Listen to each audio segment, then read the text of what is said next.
talking to me. We're here. Welcome to the Democratic Party dinner forum, our monthly Democratic Party dinner forum, and many of you are regular attendees, and we're glad you're here. Others of you are freshly new to come to see us, and we have many guests tonight, and I'm really glad to have that. Before we go any farther, I'm going to ask if you would stand, and we join together in the Pledge of Allegiance. And would you like to start? Pledge allegiance to the flag of the United States of America and to the republic for which it stands, one nation under God, indivisible, with liberty and justice for all. Thank you very much.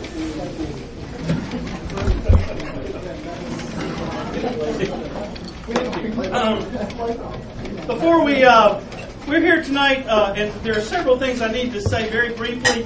One, many of you who attend this dinner forum regularly are used to a number of things that we do, which including you did not see an envelope on your table tonight. We normally take up either, I always say you can give a lot or give a little. So we take up sort of a free will offering, so to speak, but you do it to win some door prizes that we normally have. We're not going to have door prizes tonight. Come on in. Come on in. We'll find you. We'll get some chairs in here if we need to and get people seated. Come on in. I'll move. No, it's not. Well, come on. We're just getting started with the program, so everything is... Yeah. I'll move over there. Here's two seats. I'll move over here. That's the queen. Right on in. We're glad you're here. How are you, Gloria? Well, this is a Democratic Party meeting, but it is. But I want to tell you tonight is a real nonpartisan night. And it is a night where one of the reasons we're not going to do some of the things we do, including my speeches castigating Republicans. You're not going to hear those. You're not going to, kind of thing. And I'm not letting Josh Shampo get up here at all. So no. But I do want to introduce Josh Shampo in the back. Who back there? Josh is the young Republican chair in Catawba County. And Carlton, you have so many different roles in life as a Republican, but and Carlton Huffman is with us tonight. And what role do you want me to acknowledge? Freedom Works. Freedom Works. We're with Freedom Works. I knew that. Along with, we also have Jonathan, of course, is with us. And didn't see the paper today. Jonathan Wyatt was a neighboring notable today. And we're proud of him for that, and we're proud to have a new Young Democrats club that's working and out there, and we're having a great time building it. Marcus, what's your last name? I know Slade. Slade, that's right. Marcus Slade is the college Democrat chair at or president at Lenore Ryan University, and we're glad to have you with us as well. And, Joe Brannick is in the back of the room. Joe is stand up, Joe. Joe is running for 5th Ward City Council seat, for Hickory City Council seat. Looking around, I don't see any other candidates for any of those seats. Am I missing somebody on that before I get to the mayoral candidates? But we welcome you all. Tom, do you have an office of any kind in the Republican Party? He's a precinct chair. Precinct chair. Yeah. Oh, those guys are really important. So that's right. So Joe's one of those too. So Nancy's one. We got a bunch of those people. So Tom, glad you're here tonight, and Ryan Keller is with us as well. So these are folks that many of us have glad to have. And you are. Tell me your name. Beth. Beth, and Beth is here with Ernie. Not the wife. But not the wife. I learned that very quickly. That's what I said. And Beth works with. Go ahead and tell them. You do a better job than I will on that. I am an event planner. I have an office in Mooresville, and I'm also campaign support for a North Carolina representative in the General Assembly. So, and also assisting Ernie. Thank you. Glad to have you with us. So we're glad to have all of you here. We got a good crowded room. Tonight, we're gonna skip a number of things, including giving you prizes. I'm sorry, but tonight. But if you come to the Democratic Party meeting at the end of the month, then we will be giving some very good ones. So, sorry, Daryl. Because I want to get on, and we have 5 of the 6 candidates running for mayor with us tonight. And I'm really pleased to have each of them here. Ernie Masche is here with us, and I think you've all met on him. Jeff Brittain is with us right here. Terry Revels is here, and Candice Harold is right here. And they're going to be speaking, and I have no idea, because I just let y'all draw, except for Ernie. And y'all trade? Did y'all trade? Or not? No, okay. And I forgot. And see, he's always here, and I do not. So my apologies to you. And Dr. Jody Inglefield, who is also a candidate. I wanted to mention to you that Mayor Rudy Wright has decided that he did not want to attend any group that was, or even a forum that, even if it was stated as nonpartisan, that was being held by a partisan group. And so he is not with us tonight. I talked to him again today, and he pretty much said the same thing. And then he had not attended. I understand from y'all that he had not gone to the Republican one either yet, and so and does not intend to. But that's the reason Rudy's not here tonight. I wanted to let y'all know that. I'm going to be. We're going to have time for you to ask questions, in this, but I'm going to ask. I think that each of them give their presentation first, and then I'll let you ask questions of each of them as you so fit, if that's okay with you guys. Do that. I would like to put a frame on this, though I've told each of them they can take this wherever they like. I had, and the frame is 3 questions, basically, with a sort of an addition. 1, why are you running for mayor? And in connection with that, what experience or experiences do you feel qualify you to be the mayor of Hickory? And I don't want you to overemphasize the word qualify, because I'm hoping all of you are qualified to do that. But I do want the experiences. Number 2 question, how would you describe the kind of leadership you believe Hickory needs for the next 4 years? And 3, what is your vision, your dream, if you will, for Hickory, North Carolina, as the largest city in Catawba County? Excuses to everybody else, it's smaller and important. So, is that okay with everybody? Also, I think I've announced, I don't want anybody to miss this, I think everybody knows Tom Sheld is going to record this, and so I think everybody agreed that that was okay. Dr. Inglefield? I don't think I asked you this one. Very good. All right, so who got number 1? Okay, I'm going to invite Ernie Masche up here to get us kicked off. Thank you, Ernie. Glad you're here. Appreciate it. You went out there. Yeah, I was out of the room and got stuck. Hey. You want the question? That won't be do any of you? I mean, you might not be able to read it right here. That's all right. Well, those of you who don't know me, Ernie Masche. I'm giving out my bio card so a lot of you can see the background information about me. I've been here at Hickory since I was 6 months old. Been through the school system here in Hickory, elementary school, junior high, Hickory High. So I'm familiar with the community. I think that's one of the qualifications that you need as mayor, to be familiar with our community. And since I've lived here all my life, I feel like I am in touch with the community and what some of the things that we need.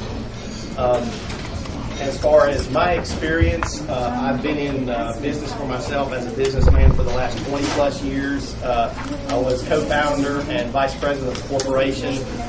We had employees, obviously insurance, all kinds of things that a normal operation of a business would have to go through on a day-to-day basis. So since I do have business experience, I think that qualifies me to run the city. I think the city runs just like any other corporation would, and it needs to be, kept in order and checks and balances and make sure everything's for the good of the whole organization. And in this case, we want it for the good of the city and for the citizens. My vision for Hickory, I think a couple of before I get to my vision, a couple of other topics that I would like to talk about is our question about transparency in government, and I was asked that today at a LR question and answer session I had with a media writing group, and they asked me, if I could do that, and I think we can. I think that everything that the city does, all the citizens, our tax dollars are paying for what the city is doing, so we should know exactly what's going on. There shouldn't be anything done under the table, behind closed doors, or anything like that. It needs to be out in the open for everybody to see. It needs to be discussed properly and run through the proper channels. As far as my vision for Hickory, I can remember when Hickory was a bustling town. We had great furniture here, textiles, cable industry, and all that. And we need to get back to building Hickory back up to that. It's going to be tough, and it's going to be a group effort. I don't think any one of the candidates that is going to stand up here tonight is going to say that they can do it by themselves. It's going to take a group effort. We've got to get the community involved. I think we need to get the colleges involved, LR, CBC, CC, even to the high school level, and get more youth and youth leadership into our government. I think we need younger leadership, more enthusiastic. I think, not because I'm younger than all the other candidates, except, how old are you, Candice? Never ask a lady her age. Still younger than you do. But I do think we need more youth and more fresh ideas in our city government, so I feel like I can bring that. I've got an enthusiasm that I think will carry over to everybody else in our city government. Hopefully the council will pick up on that, and they will get more enthusiastic about doing some newer, fresh ideas that are maybe out of the box thinking that they're not used to doing, to help get Hickory back on the path of prosperity, rebuild our economy here, and get more jobs in the area for us. One of the questions that I had this morning was how we were going to get those jobs here. And I think getting Hickory and making it more appealing to companies and people that come into town, the old buildings that we have that are run down, the old lots that are overgrown with grass, we need to work on that. And that's something I think we could do as a community. I don't think that the city has to pay for all that we can all come together and do a lot of cleaning up and sprucing up of the city, make it more attractive when these companies want to come here and see what kind of town we have, and set up some incentive plan for them. I don't have specifics laid out how we can set up an incentive plan yet, but I think we could come up with something as a group that's attractive to some of these new companies and get them here into Hickory so we can build our economy back, fill up some of the empty buildings that we have, fix them, and if we have to, they can build new buildings, but I think we need to concentrate on trying to use some of the empty buildings that we have instead of building more. So I think that covers pretty much your three questions. I hope, Cliff.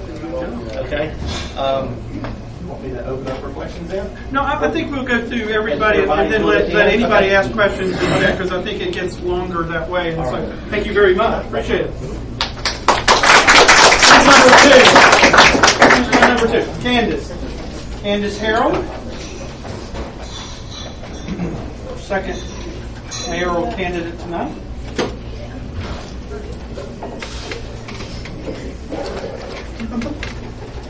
Good evening, everybody. The first question was, why am I running? Is that the first one? Yes, ma'am. Why am I running? I was trying to jot it down when you were talking. Why am I running? Whenever I returned back to Hickory, and I grew up in Hickory, I went to public schools here, and then my early 20s, I went away. I went away for opportunity, and I found that in large cities. When I did return, I was saddened by the state of Hickory. Hickory didn't look the same. Now, I think years past that Hickory would have progressed, and Hickory has not progressed in the way that it should have. Yes, we have new restaurants and all those things. We always have restaurants. However, the vacant buildings that everyone talks about, the people being unemployed 3 to 5 years, just the look that you see on people's face, or the look of hopelessness, that saddened me. And I thought, what am I going to do about it? Can I do something about it? Sometimes when people see a problem, they do nothing. They sit idle by. For some people, they say, well, hey, you just came back. You know what? It took me that long to figure out that something needed to be done. In the last election, the incumbent went uncontested. No one stepped up to run. Now, that either meant that we were fine with the way that things were, or no one chose to step up at the time. And right now it seems like the time is right, because now we have 5 people stepping up right now to run against the incumbent. But again, just looking back at the way that Hickory had not progressed, I'm a problem solver, and I have to find solutions. I have to find solutions to problems. I don't like just to oh well, this is just the way that it is. I think all things can be better. Losing 30,000 jobs between 2000 and 2010, that is huge. Prior to me coming here, I lived in the Midwest, and then unemployment was 10% and all that. Now everyone has kind of gotten their things under rein, and now North Carolina is number 3, tied with Rhode Island. We need to get back to the basics. It's not Ernie said that, he doesn't have all the answers. I don't think any of us have all the answers. None of us have been mayors before. But just to realize that there needs to be change and that we need to do better, that's the reason why I'm Experience. My experience has been in business as well. I'm currently a business consultant, and I drive 30 miles to work every day. I drive to Statesville every single day for work. Now, you think with a bachelor's degree in business and experience, there'd be plenty of jobs around here for me. There are not.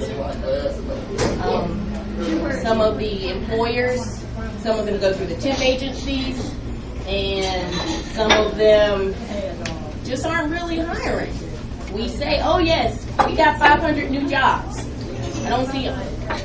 I keep my eye on things like that. I don't see them. That 500 new jobs posted after the numbers went out from where we sat in the state. The website, the Department of Labor got a brand new website. It is very user friendly. However, if you go and look at the employers, all that information is suppressed. So, whether we really got 500 new jobs, I'm not 100% sure of that. So, my experience has been in business, employing people, even now, revamping resumes for people, going over interviewing skills with them. All of those things are things that a lot of people who were displaced workers, they have no idea how to do those things. And I guess going into my vision for Hickory, it will be that we have a business incubator. I don't know, some of you may have heard me speak about this before, and some of you, this will be brand new. But with a business incubator, what that will mean is that through the city, all entrepreneurs will have an opportunity to start those brand new businesses. This time, they won't be scared that, oh, I'm going to fail, because they will have all the support that they need. The accounting aspect of it, the marketing aspect, all of those things they will have, and that will set them on the right step to success. Learning how to start a business license, getting funding, all of those things. And another high expense that a lot of entrepreneurs face is leaseholds. That is very expensive to rent spaces.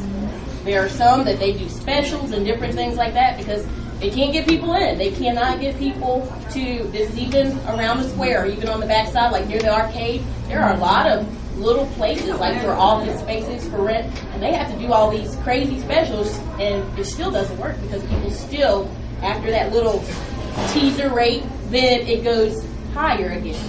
So with the business incubator, a lot of people that I spoke to, they're excited about that. A lot of the cities that have rebuilt since since our economic downturn or the Great Recession, a lot of them have done that through small businesses. So small businesses will put people back to work, and that is a big part of what I want to do. As well, putting them back to work, it won't just be done through small businesses. It'll also be done through getting companies to come to Hickory. At one point, whenever the furniture was booming, Hickory's doors were closed to other companies. It was not happening by and large that we were welcoming. We weren't saying, hey, come in, come start a business here, come bring your business here. We weren't doing that. So we have to actually open our doors back up and let them know, hey, we want you to come here. And a lot of times what businesses look for, cost of living, which ours is not expensive. They also look at, is it a great place to raise children? Though we ranked one of the most miserable cities, and that was by the people who live here, though we ranked that, it is still a great place in most areas of Hickory to raise children. So those are things. We're no different than Lincolnton, who got a division of Toyota. They got Cadillac. They build catalytic converters. We're no different than them. It used to be that Hickory was a place where everybody came to. Hickory's no longer that, and I want us to return to that. All right.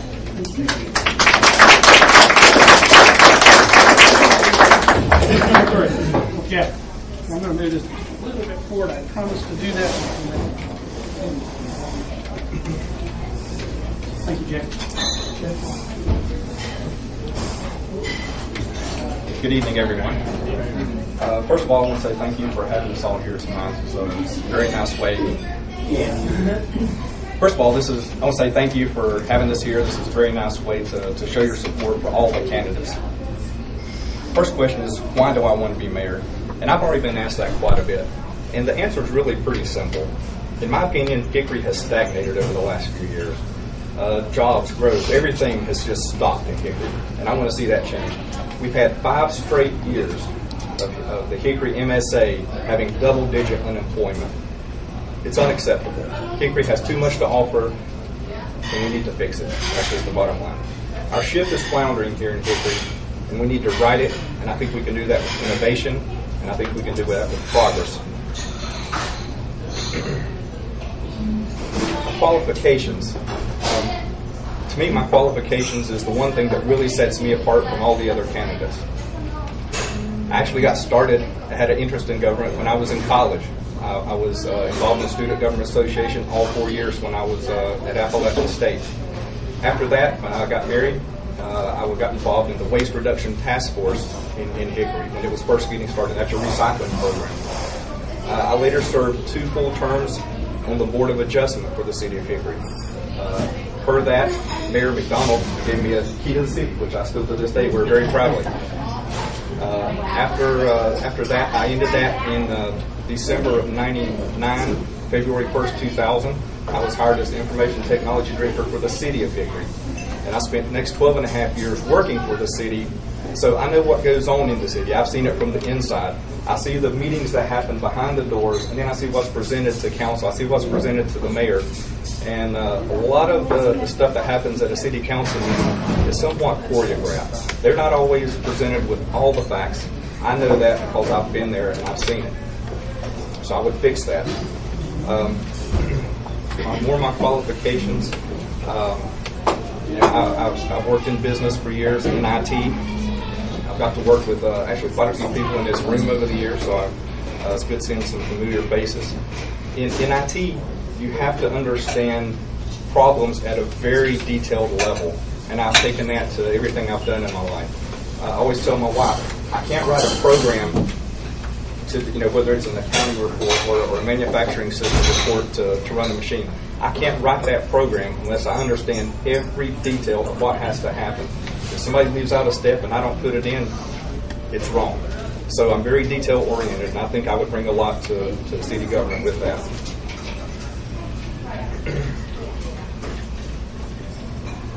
As far as leadership, in my opinion, Hickory has been run like a small town for far too long. There's no vision, there's a lack of leadership, and I want to see that fixed.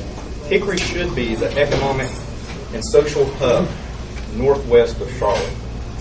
And as Candice was saying, we're not, but we should be. We were in the past, and we can be again. But it's going to take all of us working together. One of my favorite people from history, actually is not that old, Albert Einstein once said, he was describing the definition of insanity. And what he said was, insanity is doing the same thing over and over and over again and expecting different results. We've done it over and over and over for 12 years in Hickory. It's not working, people. As for my vision of Hickory, largely goes back to what I said at the beginning, and that's around jobs. I think we have to be able to recruit new businesses to Hickory. I think we have to do a better job of retaining the businesses we have and helping them grow. In 2011, 64% of the local governments in North Carolina had a dedicated economic development person. Hickory does not. We have the EDC, and that helps, but their focus is on Catawba County as a whole.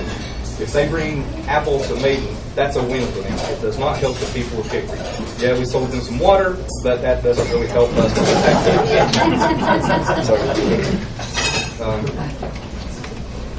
There were 2 decades, from 90 to 2000 and from 2000 to 2010, where Hickory had the largest decrease in population growth of the cities that were interviewed for this process from the School of Government.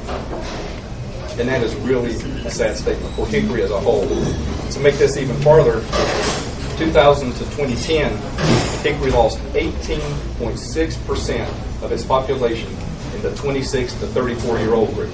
These are the people, folks, who are out of college and they're working and they're starting a family and they're leaving us. And there's got to be a reason for that. I've asked a lot of people I've known who have been in that same boat and left. There doesn't seem to be an easy answer. But the one thing everybody tells me is it's about jobs. And right now, that's the one thing, like I said, I'm going to be focused on and I'm going to try to help us fix. Some of the things I would work for, if elected, would be openness and transparency. As I alluded to before, I've been an employee of the city of Hickory. I know what happens there, so I know what to do to help fix it. I've been there, seen it, and done it.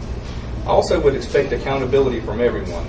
Not only the mayor and city council, but staff. They need to be held accountable for what they're doing too. They're the ones who are going out and finding these things and bringing the solutions to city council. They need to be held accountable for their actions as well. I would like to see some unity in Hickory. When I was an employee there, I don't guess I'll step on anybody's toes since Rudy isn't here.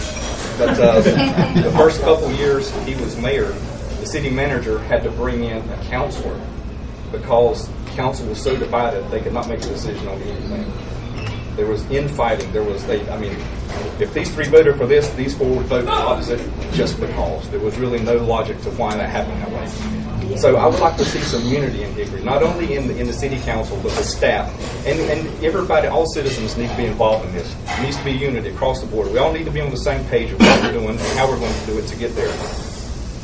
I would like to see equality in all the wards and for all the people. There's been too much of a focus in certain areas of town and not enough spread around. Hickory's more than a couple blocks on Union Square. Hickory is a large area, and I would like to see some of that money go into different areas and help them all. I'd like to improve communications. Of course, being an IT guy, my solution would be to try to use some of the 21st century technology that's available at our fingertips.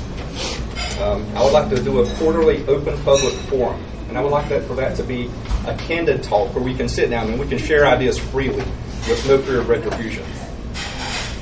And one of the things that several people have asked me, I hope they're serious, but maybe jokingly too, but they said, well, what do you feel about term limits? Well, folks, I'm in favor of term limits. For one thing, we wouldn't be in the shape we are now.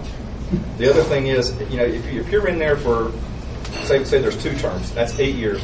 If you're in there for 8 years, you're running out of ideas. If you haven't accomplished what you set out to do, I don't think you're going to do it if you haven't done it in 8 years. So I'd like to see some turnover. I'd like to see some fresh faces, some fresh ideas in there.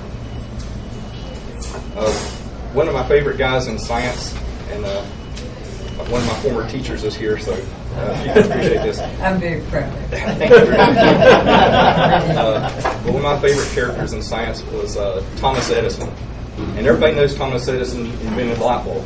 Otherwise, we'd be sitting here, I guess, with candles around us now. But he also had hundreds of other inventions that he's lesser known for. I had the opportunity to visit his home place in Fort Myers, Florida. I went twice. I loved it so much. I went one day and then went later again the same week. Just amazing fellow. But he said one time, discontent is the first necessity of progress. I think we all see there's discontent in Hickory right now. I think it's time for progress. I think it's time for a change. So with that, I'll close and say I'd be honored and humbled to be able to serve you guys as your next mayor. And just remember, it's time for progress in Hickory.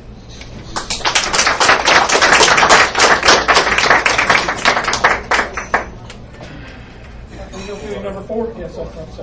Welcome.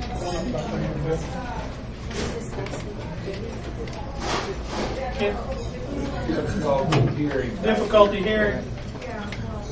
Okay. Okay, we can move up again a little bit. Are you hearing okay, Zach? I'm hearing fine. I think they're picking up noise from that. I know they're picking up noise from the kitchen. I know you are. So. Can you hear it all, Josh? Can you hear? Okay. I want to introduce myself to the people who don't know who I am. I'm Dr. Jody Inglefield. I'm running for mayor of Hickory. I ask for every one of you to vote for me. I cannot disagree with anything that has been said thus far this evening. I think we're all on the same page. I think we all know what the big problem is, and that is Rudy Wright. We have got to get rid of Rudy Wright. That's what's got to happen. Any of these people in this room would make a better mayor than Rudy Wright has for the last 12 years. 12 years is a long time. I stood right over here and listened to him ask for another 10 years when he came to the forum the one time. This guy just doesn't understand how detrimental he is to the city. People ask me why I'm running for mayor. I'm running for mayor because we need new leadership. I mean, we cannot afford 4 more years of Rudy Wright. We cannot afford it. We need to replace him, and we need to get better leadership in place. I am running for that reason and that reason alone. I also am running because I still don't know how much that fabric costs down on the square. You talk about transparency. Transparency is being honest with the money. Honest and open. We've seen none of that. This has not happened. These people hide and they don't reveal the facts. They have conflicts of interest, and unless they're called on it, they will never admit it. And this is something that has to change. We need new leadership that is going to make a difference in terms of where we go. This needs to be a race to the top, not to the bottom. We've been racing to the bottom. We've had 12 years of decline. I mean, the statistics are right. We lost at least 35,000 jobs. Half of those jobs are minimum wage jobs. So, I mean, what are we doing? We're getting rid of the good jobs and we're getting these poorly paid jobs. You know, I've been here for 25 years. I wasn't born here. I'm not from around here. But I love it here. And I love the people here. And that's why I want to be your mayor, because I think it's important that we bring new leadership that's going to change the way things operate, the way the city does business. And that is really the issue that we have. I studied history when I was at the University of North Carolina. You know what? History is important. And if you don't know the history of what's gone on the last 4 or 5 years in Hickory, and I can tell you one person who knows the history, sitting right here, Tom Shell, Billy Southern, Joe Brannon. These are people that have been at city council meetings for the last 4 or 5 years. I'm ashamed I haven't been to more city council meetings because I should have been there. I should have been going there 10 years ago when I first moved. But I thought this was the greatest city in the world. Every survey I read was, gosh, Hickory's the greatest place to be. Wouldn't you want to be here? I wanted to be here. I want to raise my children here. My children were raised here. They went to Hickory Public Schools. And then I started to see just this continually decline. And it affects all of us. I'm a businessman. I started off with 3 employees. I now have 23 employees. I know how to run a business. I know how to run a city. And I can tell you the way the city's being run is not right. And we need to change that. You know, one of the key things as a physician, I just think we need to stop the bleeding. And we're bleeding right now. And I don't know if it takes a doctor to realize that, but we need to staunch that bleeding. We need to stop the blood because we are losing it right now. And we've got to change. We've got to get people who are going to do something and make sure that there's some transparency and we understand what the decisions are being made. I've done a lot of volunteer work. I've worked at the YMCA. I work with other nonprofits. Now, I've been here 25 years, and I think that one of the most important things for this community is to put together the fact that recreation and health attract jobs.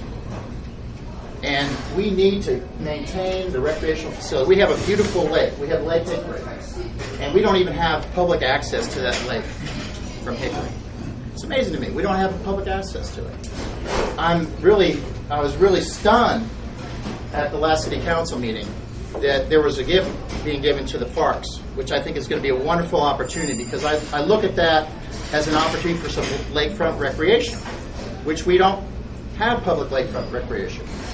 The Bob Lackey family is the family that's given that money. And I think that needs to, we need to thank them for becoming involved and for being concerned about the disrepair of that park. You go to most of the parks in Hickory, and they are in disrepair. They all need painted. The facilities are all, decrepit. There's no programming. And that's what happens if no one pays attention to these things. We've got really nice property. We need to use it. We need to repair it. We need to make sure that people have programming. We need after-school programming for the kids. Because if they don't have something to do, they're going to be on the street, and they're going to be using drugs, and they're going to be out causing trouble. And we need after-school programming for our kids that's safe, helps them with their homework so they can succeed in school, and we need to support our public schools. When I've talked to some of the kids in this area, they're complaining about their school books. They're all, 6, 7 years old. They haven't had new school books in years. And that's the sort of thing that we can, as a city, we need to say, if the state's not going to help us out, we're going to do something about this. We're going to make sure our kids get a good education. That's why I moved here, because we knew the schools were good here. We knew they were good. And they're not being supported the way they need to. Really, everything that everybody has said, like I said, I agree with. I'm just going to kind of go through a few things that, I think that every single decision that City Council makes, it needs to be a decision that will help create family-supporting jobs. We need family-supporting jobs in this area. We need to fill all the boards and the commissions with people. We need boards and commissions that are diverse and have a different opinion than what City Council has, and doesn't just rubber stamp everything that City Council does. We need a City Council that holds staff accountable. Jeff, you're absolutely right about that. And that's really important. The senior staff is a major issue in Hickory. The senior staff people are a major, major problem. And we need to do something about that. I do think we need to support our businesses. We need to have like a business breakfast every month so that the City Council people are talking to the business people and we are doing something to attract other businesses. Actually, competition is good.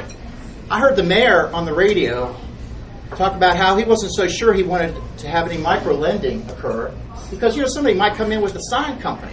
Maybe like Ernie said, I don't want another car dealership down the road because that's going to compete with me. Gosh, competition's good. We all know it's good. It makes us all better and sharper. I have doctors all around me. I'm in a big medical complex. But that's competition. That's good. Because if I do a good job taking care of my patients, they're going to come see me. So it's really important. Another thing that I was shocked by was the fact that the mayor wants to have a food tax. And we're not sure what he wants to do with that money. He told us $80 million is about what he wants. He wants $80 million for what? He wants inspiring spaces. We want to inspire people. We need to inspire people, not spaces. So I am totally against any new taxes. If you want to hear anything more about my platform, I would suggest going to Hickory Hound. My platform's on Hickory Hound. If you don't know about Hickory Hound, you should, because that's a website. And Tom has been able to record all the city council meetings for the last, I don't know how many, 6 years, Tom? 5 years? It's a great resource. If you want to learn, especially some of the people that are kind of newcomers to this whole thing, and I know Ernie and Candice and some of the people haven't really been to too many city council meetings. I know Jeff's been there, because I've seen him there a lot. And, we need to get things to change. A fish rots from the top. We got a rotten fish It is smells at City Hall. Thank you.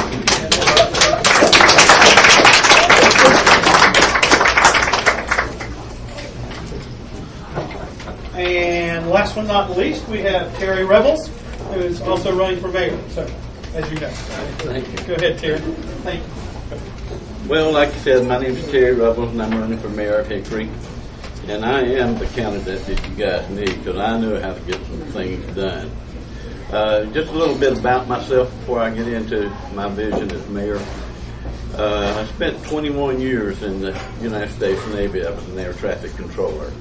So the airport is something near and dear to my heart. But it also falls on leadership. So I'm very, very pro-leadership. I have a Bachelor of Science degree. I also have an associate degree in police science and criminology. I was a police officer for 7 years. So I know the ins and outs of most police departments, not necessarily Hickory, but I know Charlotte, I can tell you. And so it's a big department. And I know what the officers are faced with on the street. So crime is an issue for me. Why would I want to be mayor of this city? Well, I've asked myself that quite a bit in this thing. I hope that I know how to make a difference, and I do know how to get some things done. The city has been in a downfall for over 12 years. It could be the city council, it could be our mayor, or it could be a combination of them and city workers, such as the manager of our city. So what I'm saying is that we've gone in the wrong direction too long, and I agree with all of our candidates that things broke and it needs to be fixed.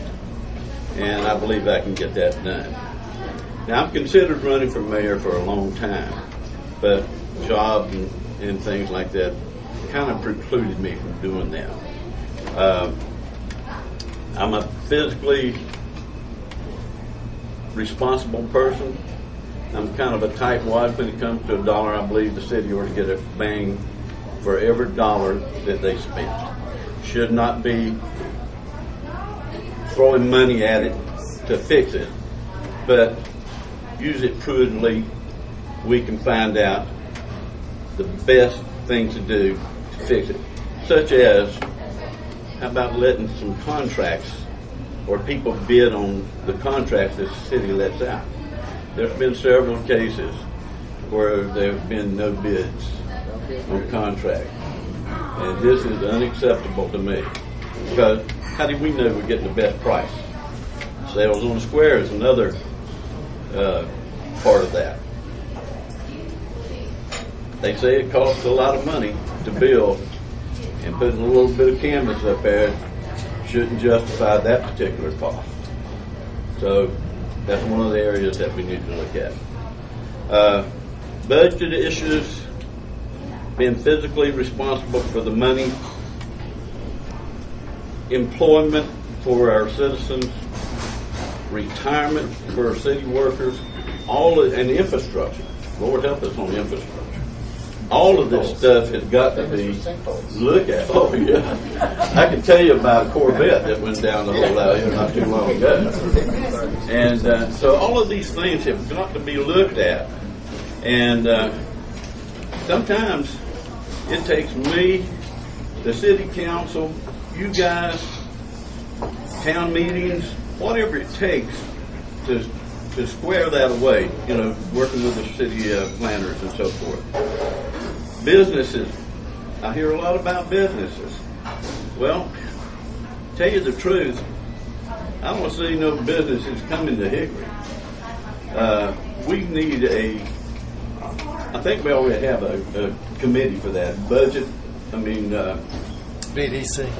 Yeah, thank you for that. Committee. Business Development Committee. I think we need to take a look at that committee and let's go in there and revamp that and see if we can bring some new ideas to focus on that. And if it takes the mayor and every one of the city councilmen to trek off to Pennsylvania, sorry, Jody, Pennsylvania, to present a package that is worth enticing a business to come to our city, then that's what we got to do. You got to do what it takes. I mean, standing here and saying, "Oh, we're going to get some new businesses," that's not necessarily true.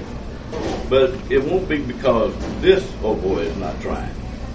And I intend to make as much of that as I can. Another thing that I'm looking at is development in our city. 4th Ward over there, on back towards 321, has been undeveloped for a long time. And matter of fact, I don't even think there's a grocery store over there. Maybe save a lot. They're not. You know, so so we need to get some people and entice them to come in. And my God, that place where Oddlots is down there, that is a huge area that is undeveloped. There's over 10 stores vacant in that place. That's a perfect place for it. Right on 70, it would be perfect. But somebody said to me the other day that, well, people are kind of afraid to go over there. There was a robbery and stuff like that. Well, those kind of places are easy to solve. You hire a policeman off duty.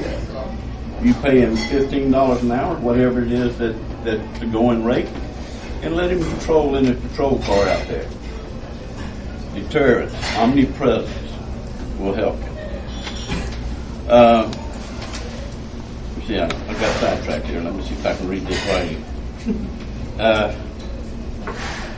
My experience as a military leader, I think, is going to hold me in good stead. The other thing is I was a business owner. I had 3 businesses here in Hickory. Fortunately, I was sold them before the downdraft hit. And I got a job as a transportation manager for a very large trucking company. So budgets, equipment, personnel, I ran all of that. So that would also land me in good stead to handle this. Matter of fact, I think my budget was a little over $1 million a quarter. So I did that. Accessibility and transparency, I'm with every one of these guys. There'll be nobody kicked out of my meeting. There'll be nobody denied coming into my meeting. All the meetings will be open. Now, if somebody gets unruly, they'll just have to sit down. But they won't be escorted out. I don't believe in that. When I heard about that, I was flamed. My goodness. I mean, how low can you go? The other thing is, I believe that web hosting, broadcasting it on the internet, broadcasting it to the public, all of these things are good deals. But there is no substitute for getting into a crowd of people and saying, hey, what can we do? Let's have town hall meetings. And let's have that about every quarter. I think that would be outstanding. We'll drag the city council with us. Okay. I have a strong love for my country. I have a strong love for our state. And I have a definitely strong love for Hickory. I've been to Hickory since 1995. Been going to the same church that Jody and I have been to for a very long time.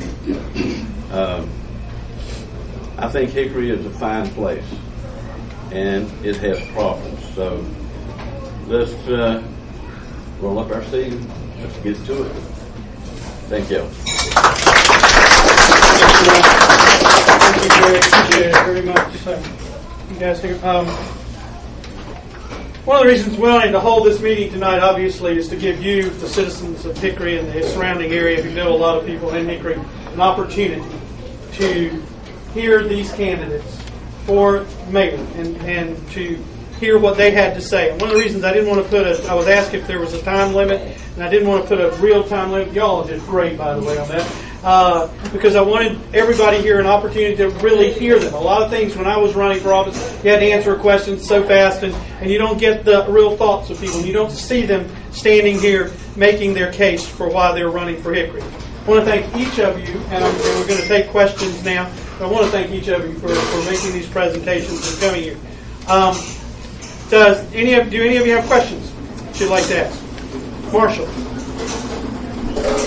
Dr. Inglefield, if elected, how will you balance your medical practice with mayoral duties? Yeah, I've had a number of my patients ask me that because they don't want to lose me as a physician. I'm sure. Yeah, so, but from what I can see, I can make the time. I think there'll be plenty of time, just like most people on city council have full-time jobs. And so I think that I'll be able to do the business of the city along with what I'm doing now. I'll just dedicate a lot more of my time away from the office to the city. So I've already been very involved with volunteer work and also attending city council meetings and so forth. So I feel like there's a good balance there. And we do have a city manager form of government, and I think that also allows for a little more flexibility. It's not, mayor is truly not a full-time job. So I think it's very, I think it'll be an interesting balance, and I think it'll be a lot of fun. Thank you. Other questions? Miller? Yeah, I'm concerned because... You probably need to stand up so they can hear you. Okay. But I'm concerned because I have yet to hear in your vision anything concerning the concept of democracy. Because for the last 42 years in Hickory, we have not had a proper voting process where people can be involved in the voting process. That vote has been diluted, they've been disenfranchised, they've been repressed. And if you go down to the city hall, you know that you can't get any information. If you try to practice democracy in Hickory, you go to jail. And we're trying to find out which. I know I've seen one of you work toward democracy when we had the process going on out there in the city, but we have a ruling class that uses the power elite to suppress anything that we do in the city. And I think you know who they are because they were in the paper. I got them from the paper. And since I've been home, I've been wondering what has happened to our workers. We don't have any progressive workers as we used to. We don't have a trained labor force. And the workers, at one point, when black and white workers got educated, began to ask for better benefits and working conditions and things, they brought in a new labor force illegally. I mean, there's some lawlessness going on out here that we don't seem to be paying that much attention to. We accept it. Are you willing to continue to accept this lawlessness?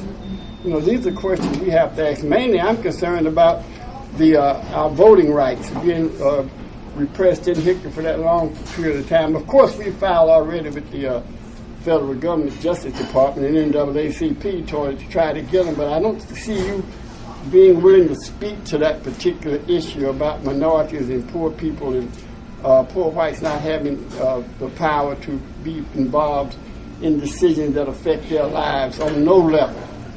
And that's been the sadness about this thing. I hope that you can begin to speak to that issue, unless it's still an old segregated South where it's taboo. Thank you, Mr. Sutter. Any of you want to speak to that? James, You brought up a huge point, Mr. Sutter. And I think as far as diversity in the city, that is one of the things that I am running on is diversity in the city. There isn't a lot of diversity throughout the city, and a lot of people don't have their quote unquote it's not equal. It's not equal for everyone in Hickory. Hickory is about between 47, I think it's about 47% white and 14.3% black, and then everyone else follows. It's not represented throughout the city, and it needs to be. With me running as well, and there are some people that have stepped up And I would hope that regardless of anybody's color here, that everybody that is running, that they know that that is something that they need to be concerned with, because it is an issue that needs to be taken care of. And it's not that the elite need to continue to run the city. I don't fall in that category, so I've always been between poor and middle class. So I would hope that those people actually get lifted, because they need to be on all aspects. So for me, if I were mayor, I would make sure that all people are represented fairly. I like to see it in the platform. I've seen one of the working for it, but I haven't seen that others be committed to that yet. Oh, okay. Ernie? Yeah, I covered this question this morning at Lenore Ryan College. They asked me a little bit about this.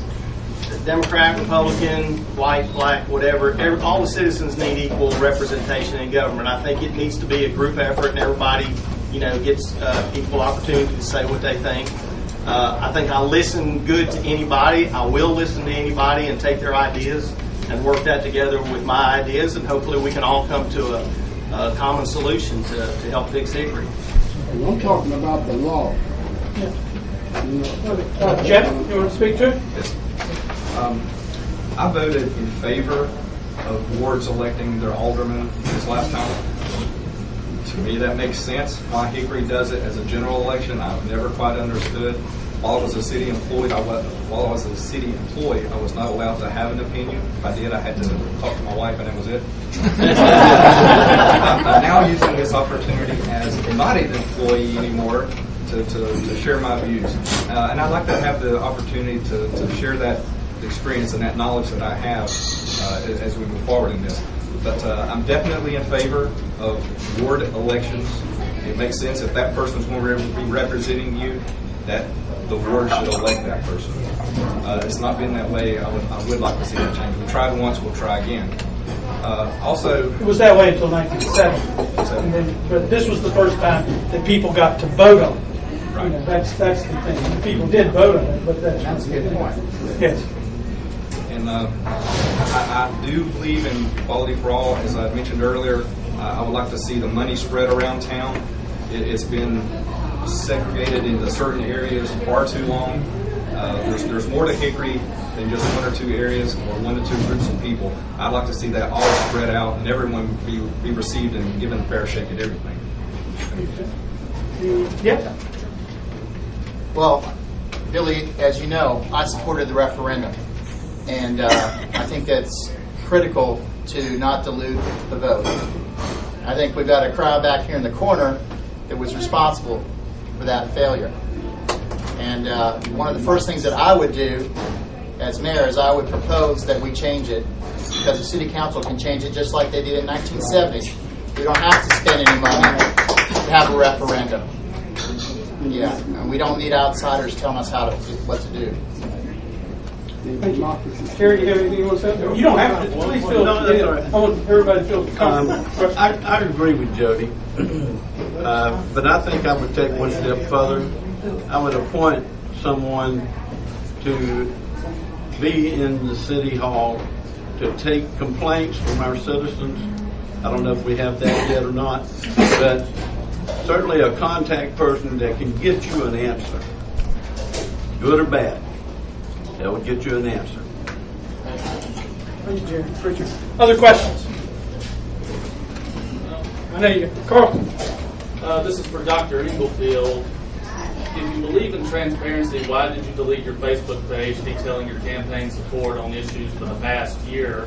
And you said you are opposed to raising taxes, but you want an aquatic center.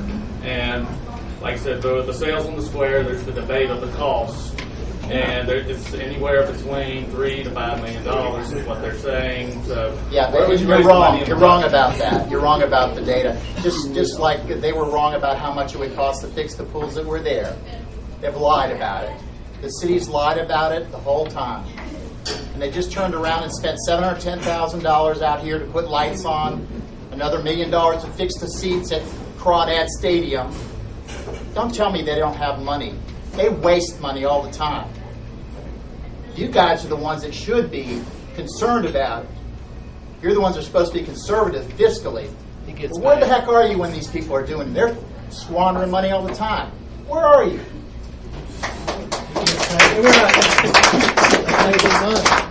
He got paid. Huh? He got paid. What? He got paid to be on that side. Well, I can't. I just want to make sure. Okay. I feel like I'm a host here, and I'm glad everybody gets to say what they want to say. But I want to be a good host for everybody here. I was going to say earlier, Josh, we all know this, and this isn't related to anything. One of my favorite quotes about city politics, and you all have heard this too, is by Mayor LaGuardia. A long time ago said, there is no Democratic way and there is no Republican way to collect garbage. And that's the truth. And that's what, and we know there can be a lot of garbage, so, we have to be careful how we collect it. Anyway, so I want to tell you that. Josh, you had a question. Everyone talks about we got to attract more young people. Raleigh and Charlotte are in the top 5. Raleigh number 1, Charlotte number 5 for job growth in this nation.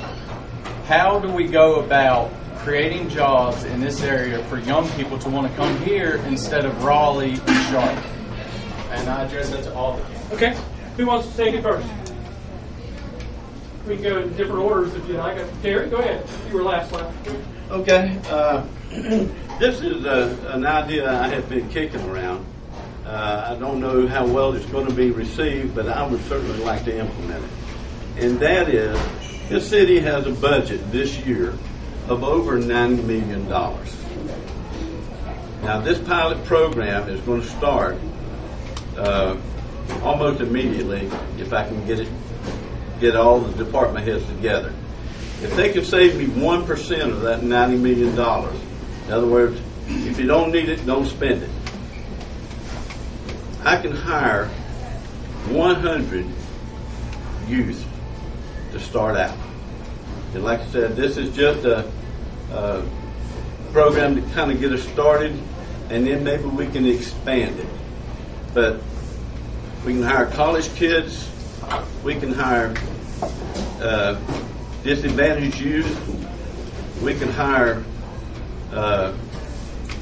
anybody that is not employed, and divide it up into percentages for each group, and put them to work for 6 months, just to see how this program will go.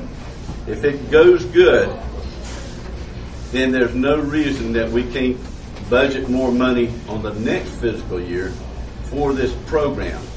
And you can put people in offices to assist the ones that are already there. You can get them out here in the parks, cleaning up the parks. There's just a plethora of things to do. And I think this would be one way that we can start attracting. Not saying that we're going to put everybody to work, but kids at Lenore Ryan, CVCC, it's a little way to make a little extra money to start. I'm not offering a solution, but I'm offering a little progress. That's it. Thank you. Appreciate it. Who else wants to speak to that question?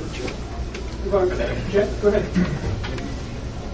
Well, as I had mentioned earlier, I think one of the first things we have to do is we have to have a dedicated person looking for that recruitment of the new businesses, looking to retain the businesses that have and trying to keep everybody happy.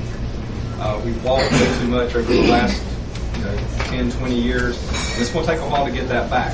But I think we're very capable of doing it. Hickory has a they have a tremendous amount of resources, and I think we're able to do that. I did a little research. The UNC Chapel Hill School of Government did this, and what they said was, as municipalities dedicate more staff time to economic development, the number of economic development strategies increase. More specifically, for every staff person that spends at least 75% of their time on economic development efforts, that municipality will do at least 2 more economic development activities. We're missing the boat. We really have to have someone on staff that is reporting to the city of Hickory, that is working 100% for the city of Hickory. Just in terms of young people, one of the things that's a consequence of the big tent downtown is that now Hickory Alive, which attracts the crowd that we want to have come to Hickory, they're in the parking lot next to City Hall, and they don't like it. And that's because they're not allowed to use that the new facility, the pavilion or whatever they call it, the big tent sales on the square. Yeah, I think they came up. Yeah, they couldn't call it tent because it doesn't keep the water out. So it's that's a situation where you got something that young people want to do, and they get pushed down to a parking lot down next to City Hall, and that's the sort of thing. That's the attitude of City Council towards young people. Let's move them away. We don't really like that tattoo crowd, that earring crowd. We don't want them around. That's what's going on. Okay. As far as the youth and job, and everyone always says we want young leaders. That's not really the case. I say that it's not the case because there is a disconnect between the older people and the youth. If people can't always see what the problem is, and there was the article in the paper, The Young and the Restless, and you had the youth saying, hey, this is what it is, this is the problem. Then you had the city saying, hey, all's great. So I'm not under the impression that everything is great for young people. There were a few ideas that were thrown out, and that was as far as that group having a department, but my department would be different. It's actually focusing on the youth, and there is a development that should be with the youth. And when you think about these metropolitan cities, they have things that we don't have. But the things that all the young people go for, they have to be in the city. That entertainment piece, that is really a big part of it. That live, work, play that has to be a part of Hickory moving forward. Live, work, play, young people love that. And because everything is close by, and just to be able to have that, I think people would want to stay a little bit more. But I know that area where Zagaroli is built, that reminds me of Atlanta. But you see, the people that are out there, they're young people. It's trendy. It's nice. And again, that live, work, play, we have to focus on that. And that is something that, though I didn't stay in my small town, that was something I saw in the big town, but it is in small cities. It can be in Hickory, and that's what I'd like to do. I don't think I can say a lot more than what all four of them have already said, except the part when I was speaking earlier about us working closer with the college, working closer with Lenore Ryan, with CBCC, find out what the youth's interests are, what will keep them here. I think diversifying the city a little bit more, reaching out maybe to the arts like Asheville has done, bring more arts, more young X and Y generation, so to speak, activities to the city. And then once we get the kids involved with the city and enjoying those kind of things, then hopefully these companies are going to come in, we get the city cleaned up, and we get the new companies that come along and give them more opportunities to stay here and work. Other questions? Yes, ma'am. I just want you to speak about I live in the Highland area, and we have had some problems out there. I felt like I didn't really understand why I wasn't getting a lot of support. And I finally understood when an older man who's older than me, been here since 1910, I guess, and he's chairman of some committee. And he told me, he said, you shouldn't have bought in that area. And I said, okay, because they're seeing 1910 or something. And they're seeing two different places, say, and I mentioned the trouble we were having with the trailer park. And he said, that goes along with that. And so I thought, okay. So it discouraged me from doing anything. I mean, and when people go by and they see this, if they come out of town, and I mean, there was some serious problems. And it's not on my street. And that's something that's going to need to be addressed, because it's not going to get any better. Thank you very much. Thank you. Does anybody? Is that Gloria? Yeah, it's Gloria. That's Gloria. Okay. Well, I think I spoke to Gloria a couple times on the phone. She called me a couple times, and and we talked about this. I think one of the things is the whole city we need to live up together.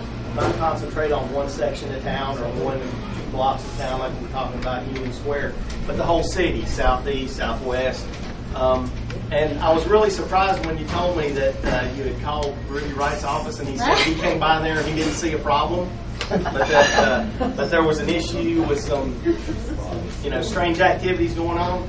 I spoke with somebody in law enforcement here in the last week, and one of the things that he said that maybe I should address during my campaign is trying to. We've had the crime rate drop here in Hickory over the last couple of years in small increments, but we can make it a lot better. And he thinks that as a community, if we could come together, do something about the crime rate, make it even lower and make it more attractive, this is going to help bring more economic development into the area too. Well, Try to reach a drug-free zone and a crime-free zone. We probably can't get to that point, but if we try to reach for that, we'll get pretty close to it, I think. It has gotten a lot better since several of us have screamed, and Austin Allred wrote a letter to Rudy Wright and Mark Hilton to take some action. But it wasn't just the trailer park, it was some other problems over there. So it has gotten better, but we should not have had to scream and hoop and holler. And when people are coming into an area, they're looking at these crime reports and seeing how many calls, and they're saying, I don't think I want to be there. And they're seeing all these people, all this going on. Okay. All right, well, one thing to address about this, crime is high when unemployment is high. They are not working. If they're not working, they are trying to get money, and they're doing that through stealing and loitering out, selling drugs, and all of these things. So it sounds like, for one, that there needs to be a task force in your area, because there are task forces that the police do have in certain areas of town. So it sounds like there needs to be a task force in that area to help drive it down as well. But one of these things is kind of like, once you fix one thing, then it'll have like this little domino effect, and that is a big part of this. The jobs is a big part of this, but as well, task force would be a second thing to work on for your area. Sure. One of the things that I saw actually have success in the downtown area years ago when there was some issues was they made a concentrated effort on a presence there. Now, part of this, and one of the biggest things that from some friends I have in the police force, one of the biggest successes they had were the bike officers. So not only are they in the neighborhood consistently, it's the same people over and over. They get to know people. They're not riding by in a car once or twice a day waving, but they actually get to know everybody. They're on a bike, they're stopping, they're talking to people, and that presence actually really created, I think, a good buffer zone that, there should not be illegal activity because there's just too many people now that know everybody else. So I would like to see some more programs like that going into effect around here. Well, I will have to say the police have done a superb job.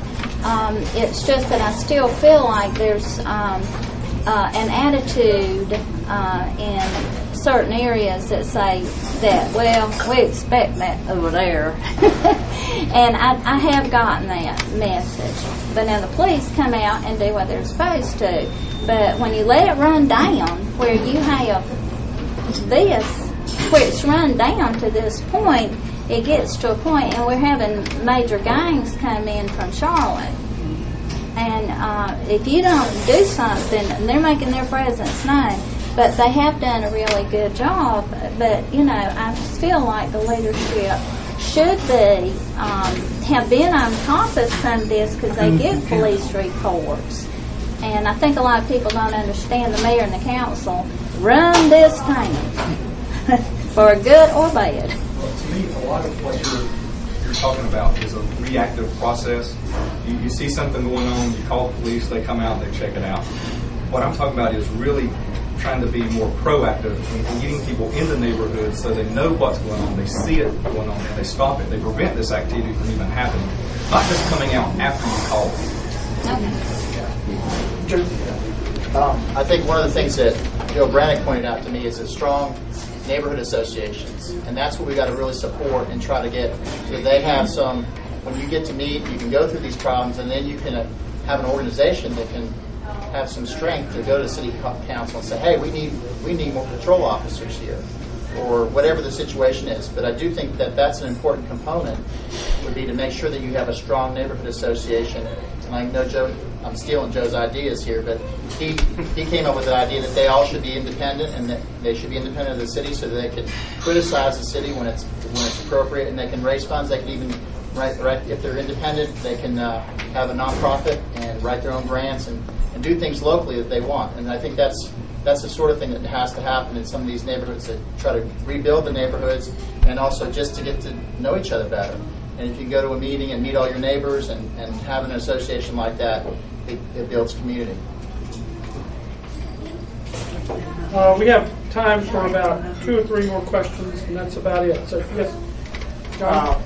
I hear you people always talk about the empty buildings in Hickory and what can be done to fix them up to entice new industry to come in here. It's very difficult to entice anybody to come into this area and take over those old buildings when they're hit by some of the codes that the city and the county places on the people who buy those buildings. Now, if they want to do something with all these old buildings, they need to find a way to get funds, first of all, to clean them up, and then offer incentives for these companies to come in and do this repair for these buildings. It's ridiculous, some of the things that the county codes and the city codes require be done to these older buildings.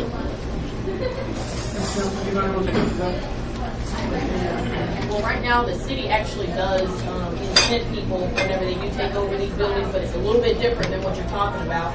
But they're giving them money to demo them. But I hear what you're saying, hey, we want money to fix them up. So that would be something that needs to be revisited, because something is in place now, but they're just tearing them down and giving them about $10,000. So that's a great idea as far as the improvements, and I think that's something to look at. I have a couple of points that I would like to make about these buildings. Some of these buildings, and I'm sure we can get grants for them, is go in there and gut them out and let's make a homeless shelter. It'd be a perfect way to make a barrack style building. Okay? You can put in 100 beds in there, showers, and these people can come off the street and have a place to live, at least temporarily, until they somehow or another get them back into our society. The VA has a homeless program that they refer you to, well, you can call Salisbury direct, but they refer you to Salisbury. They come out with a voucher program to help put you into a place. This would be wonderful for our vets that are homeless. Secondly, we need code enforcement officers. Right now, I think they have 3, maybe 3 code officers. Nothing wrong with getting the grant and putting the code officer in there. Maybe a couple. And then let's get the council to visit the code and see if we can revamp some of the code. Okay, we got a lot of vacant lots that are just grown up. I passed one the other day, and there's no telling what's in there. So we need to get that cleaned up. So code enforcement officer does this, and they take 45 days before they'll issue their first summons. 45 days. Also, we need officers for the gang unit. The gang unit has 3, 4 in gangs. We need a couple more. And let's work on that problem. That would help solve some of that problem over there. And like Ernie said, let's concentrate the area with officers on bikes and organizations of Neighborhood Watch. Neighborhood Watch really works when people come together. If you're going to sit in your house and not do nothing, Neighborhood Watch is not going to do nothing either. So we need to come together, everybody does.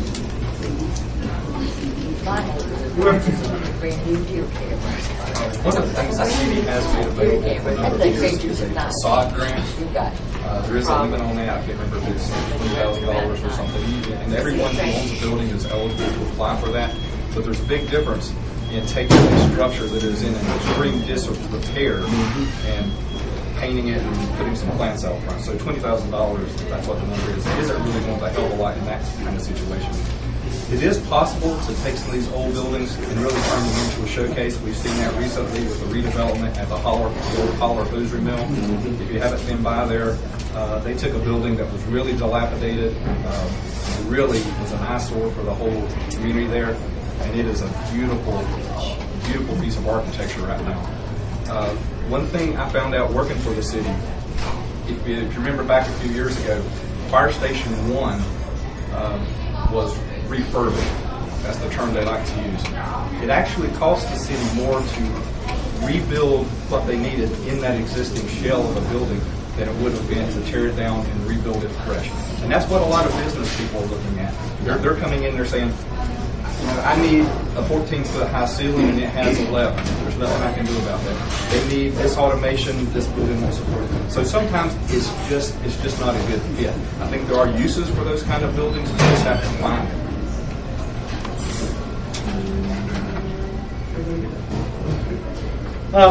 No? Daryl. No, I was going to add a comment. I'm on the Historic Preservation Commission, and we are salvaging historic buildings only. Now, you're not going to get them where Kroger's used to be or someplace like that. But historic, that we can do that. We did the Holler building. We're working on another one. But these he's talking about, and I agree, all these empty buildings that do not qualify for historic grants, and that should be addressed, either rebuilt or refurbished. Well, the Hickory Station is another good example of a success. Yes. Now, but it's a historic. Exactly. It's a historic building. But the city sold that to Jason for, I think, $600 and some thousand. He told me he spent over $1 million for like 3 years trying to bring it up, trying to preserve the historic accuracy and doing everything that he has to do. And you can get some funds for that. I would just like to piggyback one comment. If you drive by a piece of property that's overgrown, then you can go on Catawba County GIS, find out the address, and you can look it up and find out who owns that piece of property, and that's the best way to go towards that. Call up the owner. And then report it. Exactly. Yeah. They are active. They gave a very extensive report at the last city council meeting on this issue. There's still issues that we have in the community. I'm not here to run for anything. So, Daryl? Comment and a question. Being that I'm a transport here. I've been here since '87. I came here to Little Orion and graduated. Been here, worked in education, worked in local ministry, still working in ministry. I've been involved with youth and outreach for most of my life here. My question to the candidates is, we've all said that any one of you guys would be better than what we got. I agree. What is your commitment to continue to help Hickory change even after this election? Now, some of these guys I've seen before. I've been around some of this city meeting. Although I'm not really in the city, I'm always involved sometimes with the city meeting. What is your commitment of watching this stuff change? Because we all see most of the problems that here is not a Republican or Democrat problem. Because I'm independent, so it's a Hickory problem. For example, we sit right beside an example of one of the major problems. This is what highway? Right here. No, this new thing named after who? Who knew this project was going to be developed and had that idea, who retired just to get the benefit off this. So I'm not getting all that. But those long-term setup where people can stay in power and keep power and don't care about what happened to all the people here. So what about our commitments to make sure all these good old boys are out and we can make a change in the city? So what's your commitment? If you're not the winner, what's your commitment after that? That's a good question.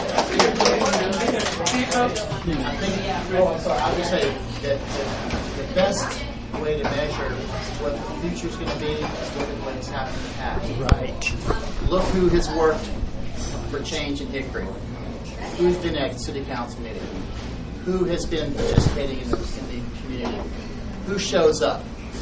Who's there? That's what's going to happen. You look around the room, you know who's there. Yeah. I'm invisible. Okay. Well, I'm going to say about those city council meetings, it's great that we have Hickory Hound because whether you're present or not, you can actually still see it. So I thank you, Shelby, because I go see it even though I'm not there. So I'm there even though I'm not there. I prefer being invisible, okay? Yeah. Nevertheless, someone was talking to me the other day, and they were worried. They said, the incumbent has a stronghold on the city. What's going to happen? Like most of the names, a lot of people don't know a lot of the names of the candidates that are running, regardless of what we believe. I've been out there knocking on doors, and a lot of them don't know a lot of these names in this room. Depending on what side of town you go on, everybody is not widespread known. I've had to tell people who all is running. A lot of times people ask me, who's running, who's running, who's running. So they know who's mayor? They know who's mayor. They do know who's mayor. But I was saying that to say that as far as my commitment and the things for me personally, whether all of these things I'm talking about, this business incubator and all those things, I'm passionate about those things.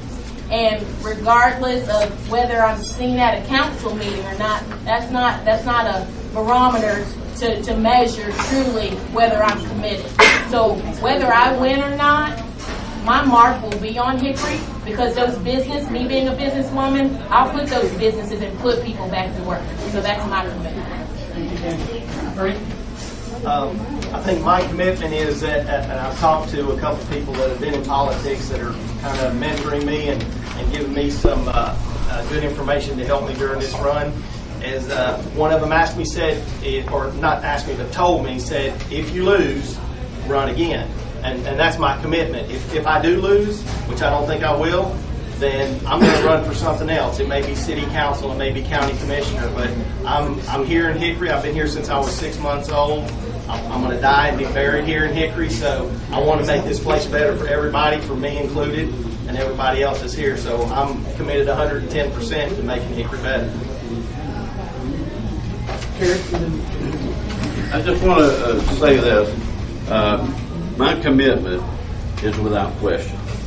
I want to see something happen in Hickory. I want to lead it, and I guarantee you, I will make my mark. There will be a lot of people upset with me. I'm telling you.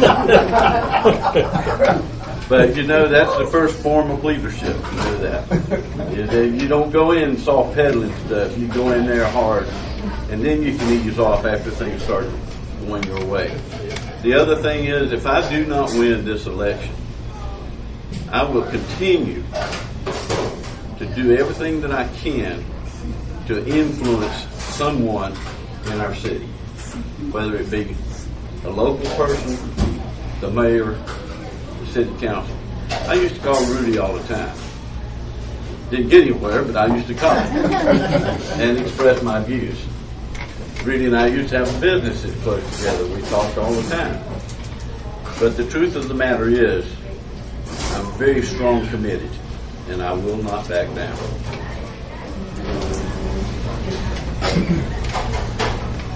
Well, for those of you who are close to my age, you'll remember Richard Baker Hospital. That's where I was born. And I've been in this area my entire life. I did go away for 4 years to go to school, but I came right back here. I've worked in Morganton, in Newton, I'm in Condover right now, and several jobs in Hickory. I work for Hickory Springs, which is now HSM Solution. I work for Corny Cable Systems, which used to be Secord. I've had a lot of jobs. I've been very ingrained in this area. My family's here. I just recently, this past year, helped my daughter buy her first home in Hickory. So I'm not going anywhere. And as I had stated earlier, I've always been involved in city government. I was on a couple of boards. I've helped out on other commissions. I volunteered, worked for Habitat for Humanity, all kinds of things. One thing some of you may not know, I've been very involved with Hickory Community Theater. Years ago, I was an actor on stage, which surprises some people. I show with your son. Right now, we're doing more stuff behind the scenes. We're a supporter of the Hickory Community Theater. It's going through a refurbishment. If you have not been in there, go to a show. They have great talent there. There's love for community theater. But the point is, I'm very ingrained in this area, and I want to see it succeed. Did I get everybody that needed? Anybody else have one last question, or about time? I need you need to go. And so, well, I want to first of all again thank each of you, Ernie, Jeff, Terry, Candice, Jody, for being here tonight and giving us an opportunity to hear from you. I want to thank everybody who came. I really do appreciate everybody having good questions, and this is important. What happens to Hickory affects everything in Catawba County. And when you're it really does. And so several of these guys said something about we should be the economic hub of this area. It's a really big, important thing, visionary-wise. We should be, and we should be leading everything. It's going to depend on the kind of leadership we get. I also want to end with saying that this didn't come back up.